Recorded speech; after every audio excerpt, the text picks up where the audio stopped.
লক্ষ্মীপুরে নিখোঁজের একদিন পর খাল থেকে এক ব্যক্তির মরদেহ উদ্ধার করা হয়েছে। রাতে সদর উপজেলার দালালবাজার পালেরহাট সড়কের কোরালিয়া খাল থেকে মরদেহটি উদ্ধার করে পুলিশ। নিহত ইউসুফ হোসেন পেশায় রাজমিস্ত্রি এবং সদর উপজেলা জামায়াতের আমির হুমায়ুন কবিরের ভগ্নিপতি ছিলেন।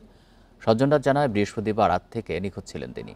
শুক্রবার দিনভর বিভিন্ন স্থানে তাকে খোঁজাখুঁজি করা হলেও কোনো হদিস পাওয়া যায়নি। বান্ডেল থাকলে প্রতি সেনমানিতে টাকা বাঁচবে। বিকাশ সেনমানি বান্ডেল কিনে জিতুন প্রতি লেনদেনে। রাতে কোরালিয়া খালে হাত পা বাঁধা অবস্থায় তার মরদেহ দেখতে পেয়ে পুলিশকে খবর দেয় স্থানীয়রা। জমি নিয়ে বিরোধের জেরে পরিকল্পিতভাবে তাকে হত্যা করা হয়েছে বলে অভিযোগ স্বজনদের। পুলিশ জানায় মরদেহ উদ্ধার করে ময়নাতদন্তের জন্য হাসপাতালে পাঠানো হয়েছে। অভিযোগ পেলে তদন্ত করে ব্যবস্থা নেওয়া হবে।